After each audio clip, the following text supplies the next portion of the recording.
The Super A-10 Thunderbolt II Warthog, with its razor-sharp fangs and an Avenger Gatling gun, is the United States' most effective close air support fighter, and it has returned better and stronger than ever. However, it appears that the first fighter it will face is not of Chinese or Russian origin, but rather a fellow American who has been attempting to steal its job, especially the F-35 Lightning II. In this video, we examine why and how two fighters who should be on the same team are attempting to pull each other apart. Yes, the 10 Thunder versus the F-35 Lightning II. And it all started in 2014 with a Congress full of retired personnel. The Air Force informed those who had either piloted or been saved by the A-10 Warthog that their much-loved fighter was no longer combat-ready and should be decommissioned to free up manpower and $4.2 billion in financing for the F-35 Lightning II, which would replace it. Congress intensified its support for the Warthog, demanding that the Air Force prove the F-35 could effectively replace it. Congress also instructed the Air Force to enhance the Warthog to its maximum potential, ensuring it had an equal opportunity to compete. And the Air Force did exactly that, bombarding the Warthog with upgrades so numerous that they had to be introduced in different suites at different periods, beginning with Suite 8. Suite 8 came equipped with V-12 lightweight airborne recovery equipment. This enabled the 10 pilots to communicate more efficiently with ground personnel, such as paramedics and pilots whose planes had been shot down. With such technology installed into the Warthog's central interface control unit, the jet could now provide even closer air support and more active aid in combat search and rescue (CSAR) operations. This is crucial for enhancing survival in today's combat zones. The Warthog was upgraded with longer-range standoff weaponry, eliminating the requirement for a 10S to fly into the face of danger before firing. This requirement could potentially be catastrophic for the Warthog, as it lacks the extreme agility necessary to evade enemy fire in hostile skies. In addition to improved tactics, its new weapons would demonstrate that extraordinary mobility is a needless luxury. Some of these tactics include using the Warthog's modern night vision goggles to maintain battlefield dominance at night and at medium or low altitudes, as well as engaging maritime targets with GR-20 advanced precision kill weapon systems, which fire rockets 4 times faster than their predecessor. Suite 8 delivers a banging final touch. Suite 9 soon returned with more gifts for the Warthog, beginning with the inclusion of a situational awareness pad into the operational flight program. This allows Joint Terminal Attack Controllers, JTSCS, to report their positions digitally, which is a big improvement over requiring pilots to search for them on the ground, where they could easily be obscured by dust. The Warthog can now check targets in response to camouflage or targeting failures to prevent unintentionally aiming at friendly forces with inertially aided munitions during critical situations. This encompasses every moment spent on the battlefield. On the battlefield, the Warthog can now engage up to 6 targets at once, with precision-guided missiles using a single button. These precision-guided munitions are also varied, ranging from 500 lb class GBU-38 explosives to 2000 lb class GBU-31 joint direct assault munitions that would set the stage for an explosive adventure, thanks to pinpoint precision capabilities augmented by new high-tech helmets known as Hybrid Optical-Based Inertial Trackers, or HOBIT for short. These helmets include a mounted sight that more accurately responds to pilot-headed movements, reducing the pilot's workload, along with other new enhancements to increase the Warthog's ability to fly in harsh conditions with little to no support. But evidently, all upgrades sound fancy when narrated, and it was time for some actual action.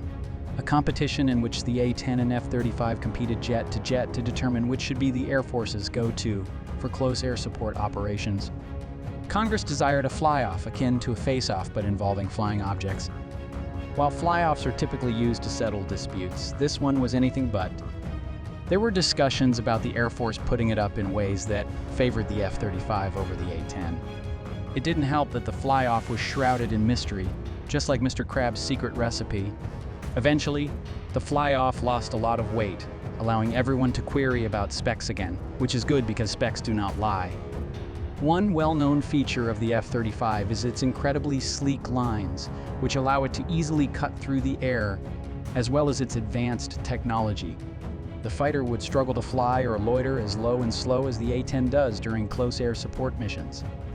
In fact, The A-10 loiters so long and flies so low at times that it is outfitted with a titanium bathtub belly to absorb the inevitable ground fire from troops on the ground who are so near to the jet that they may be seen wearing it as a hat. The Warthog continues to rule this field.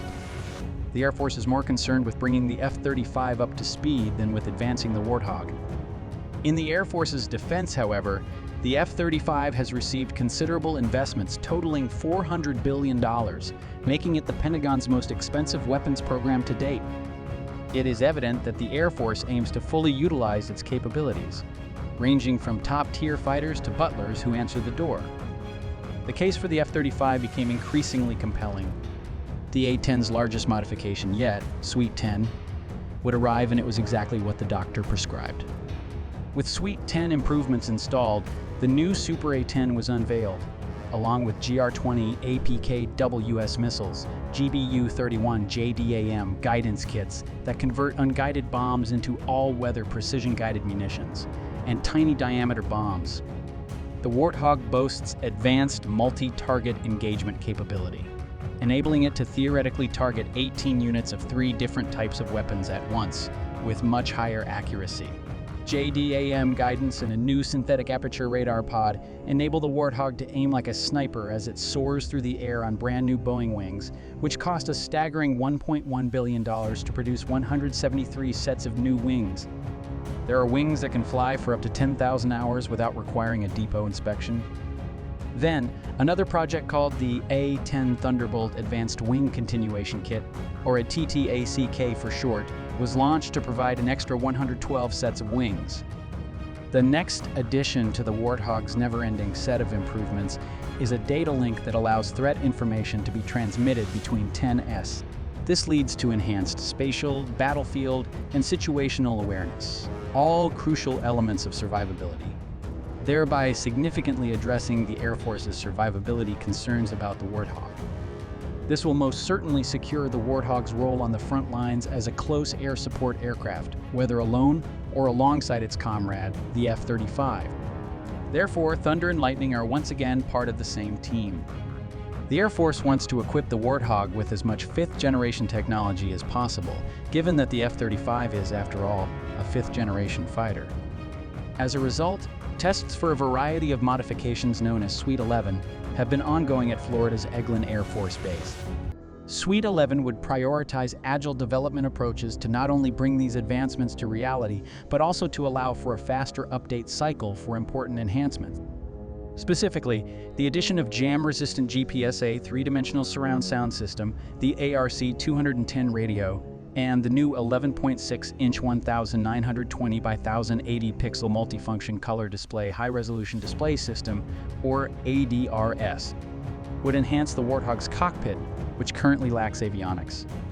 The Warthog would have a digital primary flight display that provides pilots with cinema-quality targeting pod imagery and an enhanced map engine that improves target correlation with the battlefield.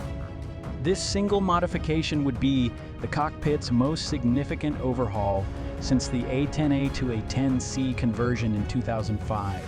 The Warthog has been in service since the 1970s, when it was developed to demolish Russian tanks on the ground. The Warthog would add fury in Iraq to become the most efficient close air support fighter in the USA, record that remains to this day. After over 50 years of service, the A-10 Warthog serves as a stark reminder that a fighter is designed to battle until it is unable to do so. This video serves as a timely reminder for fighters to stay up to date by prioritizing it, and also encourages them to subscribe to this channel and like this video. Please feel free to share your thoughts in the comments section below. What fighter were you supporting? A-10 or F-35? That'll be it for now. Thank you for watching.